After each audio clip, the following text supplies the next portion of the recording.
안녕하세요. 사주TV의 펠레스코어. 저는 스포티비 축구 해설위원 송영주, 제 옆에는 DB7의 박물달 코치입니다. 네. 사실 저희 펠레스코어가 조회수가 계속 떨어지고 있어요.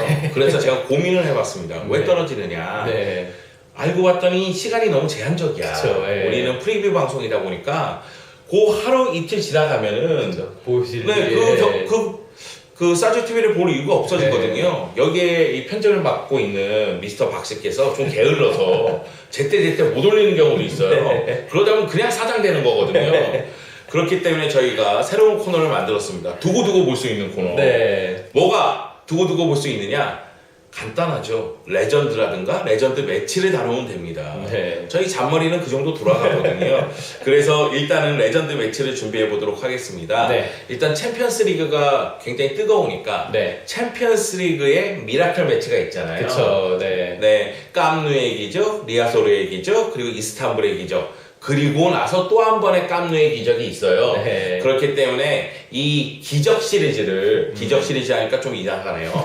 미라클 시리즈를 네. 다뤄보도록 할 텐데요. 네. 일단은 1998-99 시즌 챔피언스 리그 결승전 캄프누에서 펼쳐진 바이에른 뮌헨과 맨체스터 유나이티드의 경기를 다뤄보도록 하겠습니다. 네.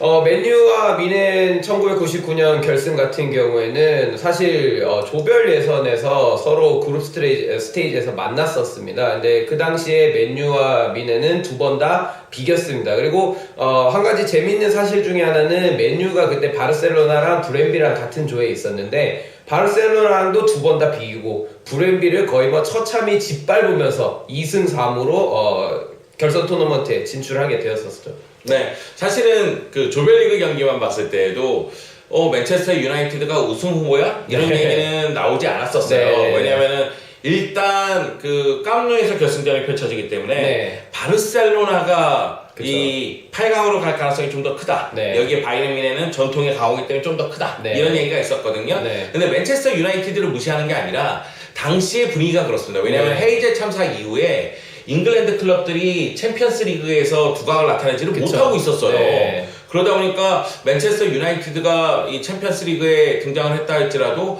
과거만큼의 강력한 힘을 보여줄까에 대해서는 의문이 따랐거든요. 그쵸. 여기에 조별리그에서 강팀을 상대로는 무승부, 그리고 약팀을 상대로는 그 확인 사살이라고 해야 될까요? 쏜데 또 쏘는 그런 느낌이 들으면서 2승 3으로서 8강에 진출하게 됐죠. 네. 그리고 8강에서 인테르를 만나게 되는데 인테르를 상대로는 상당히 좋은 경기력을 가져갔습니다. 왜냐면은 1차전에서 2대0으로 승리를 거두고 2차전에서 1대1 무승부를 거두면서 준결승으로 갔으니까요. 그리고 진정한 맨체스터 유나이티드의 기적은 준결승부터 시작된 거예요. 왜냐면은 유벤투스를 만나서 1대1 무승부를 홈에서 거두고 나서 홈에서 1대1이기 때문에 맨체스터 유나이티드가 여기까지인가 보다 이런 얘기가 있었는데 원정에서 3대2로 승리를 거두고 결승으로 갔지 않습니까? 그렇죠. 네. 그래서 그 부분들이 있었는데 사실 유벤투스 경기 전까지는 전체적인 경기력들이 공격 위주의 앤디 콜과 쉐링엄 그리고 솔샤르 그리고 드와이크 요크 그 4명을 앞세운 공격력, 파괴력을 굉장히 앞세운 공격이었습니다. 근데 유벤투스와 4강전에서 2차전 같은 경우에는 굉장히 수비적인 모습들이 굉장히 탄탄하고 조직적인 모습을 보이면서 굉장히 좋은 경기력으로 진출을 할 수 있었던 것 같죠. 예. 네. 반면에 이제 바이에른 뮌헨 같은 경우에는 8강에서 카이저슬라우테르를 만나서 두들겨 팼죠. 그리고 준결승전에서 디나모 키예프가 사실은 이 시즌 챔피언스 리그의 다코스였어요. 왜냐하면 디나모 키예프가 레알 마드리드도 꺾고 올라왔었거든요. 그런데 디나모 키예프를 상대로 역시 이제 1차전 합계 4대3으로 승리를 거두면서 결승전으로 갔습니다. 그런데 이런 측면으로 생각을 해야 돼요. 결승전이 치러지기 전에도 바이에른 뮌헨이 더 우승할 가능성이 높다라고 예상을 했었어요. 왜 그러냐면은 바이에른 뮌헨은 완성된 팀이었어요. 그렇죠.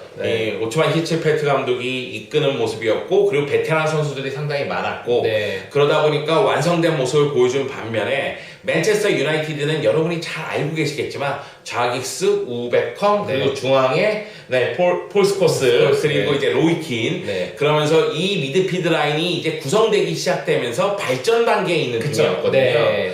그리고 또 결승전에서는 너무나도 중요한 두 선수가 못 나왔습니다. 중앙에 폴스코스와 로이킨이 징계로 못 나와요. 그렇죠. 그러다 보니까 이제 전문가들이 바이에른 뮌헨이 우승할 가능성이 너무나 높다. 네. 제가 그 시대에서 태어났어도 바이에른 뮌헨이 우승할 거라고 예상을 했을 겁니다. 네. 그런데 뭐 경기는 치러봐야 아는 거니까요. 그렇죠. 그리고 경기가 치러지면서 전문가의 예상이 맞아 떨어지는 듯한 느낌이었죠. 네, 그쵸. 사실 로이킨과 폴 스콜스가 못 나오면서 니키 버트와 데이비드 베컴이 중앙 미드필더를 봤었습니다. 그래서 왼쪽 측면에 브롬키비스트 선수를 측면 배치를 하고 라이언 긱스를 오른쪽에 배치하는 그런 약간 좀 변칙적인 수를 쓰면서 경기를 치렀거든요. 근데 하지만 결론적으로 이제 아까 말씀 주신 것처럼 뮌헨이 굉장히 완성도가 높은 팀이었고, 그리고 공격의 중심에 크리스티안 양커 선수가 굉장히 피지컬적으로 많이 버티고 있었습니다. 근데 사실 중앙 수비수에 야프스탐 선수가 있었기 때문에 양커 선수를 대체할 수 있지 않을까 이런 생각을 했었지만, 오히려 존슨 선수가 굉장히 양커 선수를 막는 데 굉장히 어려움을 겪었었고, 그로 인해서 파울이 좀 더 많아지고 세트피스를 많이 허용하면서 경기를 뮌헨 쪽으로 좀 더 내주는 경우가 많이 나왔었습니다. 네. 그리고 경기 시작하자마자 마리오 바슬러 선수가 선제골을 넣었잖아요. 네. 저는 그 골이 터지는 순간부터는 바이에른 뮌헨이 많은 골을 넣었구나 이런 네. 생각이 들었어요. 왜 그러냐면 이 챔피언스리그 결승전에서 맞대결을 펼쳤는데 맨체스터 유나이티드는 젊은 선수들 위주로 구성이 돼 있고 네. 바이에른 뮌헨은 노련미가 넘쳐나는 선수들로 네. 구성이 돼 있다 보니까 맨체스터 유나이티드가 선제골을 너무 일찍 내주면서 흔들릴 수 있는 상황이었거든요. 그렇죠. 그리고 어느 정도 흔들렸던 것도 사실이고요. 네. 그런 상태에서 바이에른 뮌헨 같은 경우에는 마테우스, 에펜베르그, 그리고 뭐 예레미스 이런 경험이 많은 선수들이 경기를 주도해 나가기 시작하죠. 네. 다만 마무리가 안 됐어요. 그쵸. 사실 양커 선수를 기준으로 해가지고 에펜베르라든가 바슬러라든가 아니면 예레미스 같은 선수들이 중거리 슛을 많이 쏘는 모습들을 많이 볼 수 있었습니다. 특히 양커 선수가 굉장히 앞쪽으로 들어가면서 상대 수비를 내리게 만들고 발생된 중원에서의 공간을 중거리 슛으로 많이 때리는 모습들이 많이 나왔었는데, 아쉽게도 슈마이킬의 선방이 굉장히 빛났었고, 그리고 수비수들의 육탄 방어가 있으면서 골이 많이 터지지 않는 모습들이 조금 있었었죠. 네. 양커라든가 지글러가 기회를 골로 좀만 연결했다면, 네. 만약에 1대0에서 2대0이 됐다면 네. 이 경기는 맨체스터 유나이티드가 무너질 수도 있는 경기였어요. 네. 그런데 1대0 상황이 계속 지속이 되죠. 네. 그리고 사실 이 시즌에 정말 환상적인 투톱 네. 앤디 콜과 드와인 요크는 네. 사실 이 경기에서 많은 걸 보여주지는 못했습니다만 사실 이게 이 시즌에 맨체스터 유나이티드의 공격을 상징하는 투톱 아니겠습니까? 이 투톱을 앞세운 공격 자체에서 조금씩 문제를 드러내고는 있었거든요. 네. 그리고 나서 이제 경기가 이대로 끝난다 싶을 때 사건이 터집니다. 네, 특히 이제 솔샤르 선수와 이제 셰링엄 선수가 이 두 선수를 대체해서 이제 들어가게 됐습니다. 근데 세트피스 상황이었었는데 이 두 선수가 굉장히 아까 말씀드린 것처럼 특히 셰링엄 선수 같은 경우는 굉장히 노련미가 돋보였거든요. 그래서 이 경기 자체가 굉장히 노련미가 중요했었었고 세트피스 상황에서 91분에 라이언 긱스가 세컨볼을 중거리 슛을 때렸었는데 그게 셰링엄 앞으로 왔고 셰링엄이 올리버 칸 바로 앞에서 왼발만 툭 갖다 대면서 골 그물을 흔들게 되면서 1대1을 만들었었습니다. 네. 어떻게 본다면은 그 용병술의 성공이라고 봐야 되지 않을까요? 그쵸. 그러니까 네. 퍼거슨 감독이 67분의 셰링엄을 브론키스 대신 네, 투입을 했고요. 네. 그리고 이제 솔샤르를 앤디 콜 대신 81분에 투입했는데 네. 이 두 선수가 이제 막판에 대역전극을 펼치거든요. 네. 좀 전에 얘기했다시피 셰링엄 선수가 91분에 네. 동점골을 넣습니다. 네. 그때부터는 솔직히 바이에른 뮌헨 선수들의 표정에서 지금 뭐가 어떻게 돼가고 있는 거야? 그렇죠. 그러니까 멘붕 상태가 온 거예요. 네. 그리고 사실 맨체스터 유나이티드의 젊은 선수들은 이 시즌 내내 역전을 성공시키면서 프리미어리그 우승을 차지한 경험이 있는 네. 상황이었거든요. 네. 그렇기 때문에 기세가 오를 대로 오른 거죠. 그렇죠. 젊은 선수이다 보니까 굉장히 기세가 올랐었고 그 기세를 살려서 결국에는 93분에 또 일이 터집니다. 근데 똑같이 세트피스 상황이었거든요. 여기서도 셰링엄이 머리에 갖다 대면서 솔샤르에게 연결했고 첫 골과 비슷하게 올리버 칸 바로 앞에서 솔샤르가 이번에 오른발을 딱 갖다 대면서 골 그물을 출렁이게 만들고 결국에 대역전에 성공하게 됐습니다. 네. 오만의 안타차 솔샤르 대단했죠. 네. 그러면서 93분에 결승골을 넣으면서 이 경기가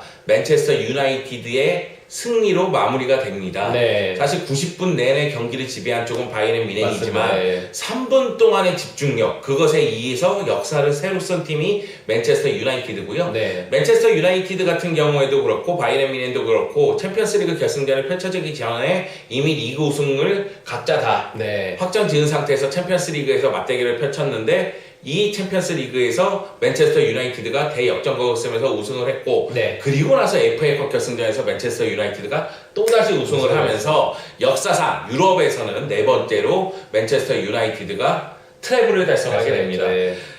사실 이 98-99 시즌에 맨체스터 유나이티드의 트래블에 대해서 여러분들이 돌아볼 때 야, 그 당시에 정말 대단했어. 네. 우와, 상대를 다 제압했어. 네. 사실 그 정도는 아닙니다.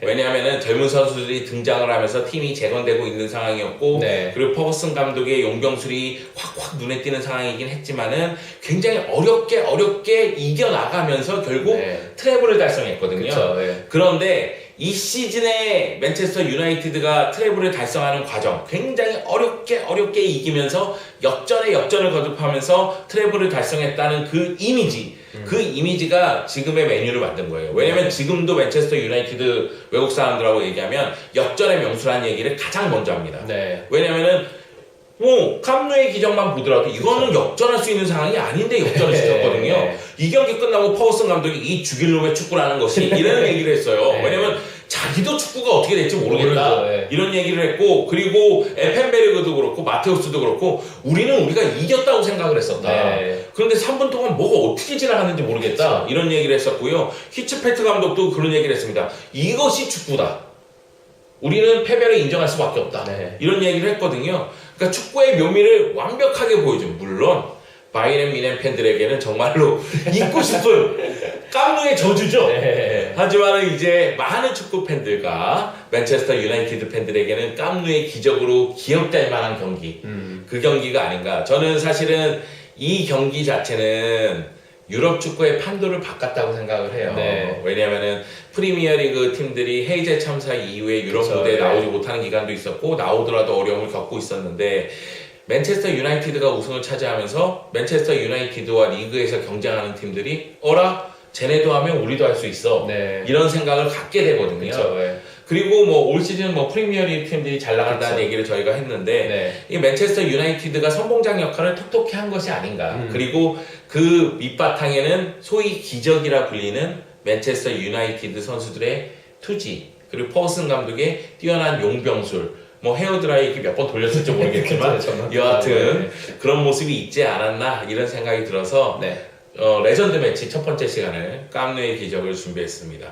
개인적으로 잊지 못하는 경기가 있나요? 저 같은 경우에는 굉장히 여러 가지가 있는데 저는 직관을 했던 경기입니다. 아스날과 리버풀의 4대4 경기가 있었어요. 그 아르샤빈 아니에요? 네, 아르샤빈. 네. 그때 니클라스 벤트너가 그러니까 5번의 슈팅을 때렸는데 아르샤빈이 온타겟 4번, 니클라스 벤트너가 오프타겟 1번 이렇게 해서 4대4로 비겼던 경기가 저는 기억이 납니다. 네. 네.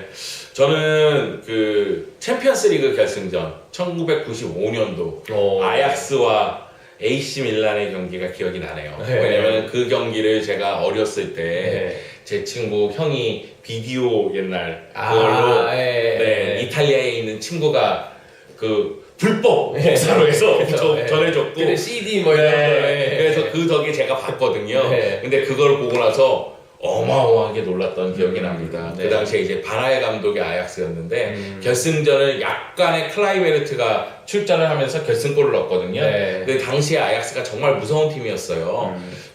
리트마넨이라든가 네. 라이지거라든가 데보어 형제라든가 이런 선수들이 뛰면서 굉장히 좋은 모습을 보여줬었던 때라서 그 경기가 저는 기억에 났는데 나중에 네. 레전드 매치 시간에 한 번씩 다루도록 하겠습니다. 기회가 된다면 여러분도 이 경기 보고 싶다, 이 경기 한번 리뷰해 주세요. 네. 이런 거를 남겨주신다면 저희가 가능한 선에서는 언제든지 상세하게 리뷰해 드릴 테니까요. 여러분도 많은 참여 부탁드리도록 하겠습니다. 조회수가 안 나오면 바로 레전드 선수로 넘어가도록 하겠습니다, 여러분. 네, 그러면 이것으로 마치도록 하겠습니다. 감사합니다.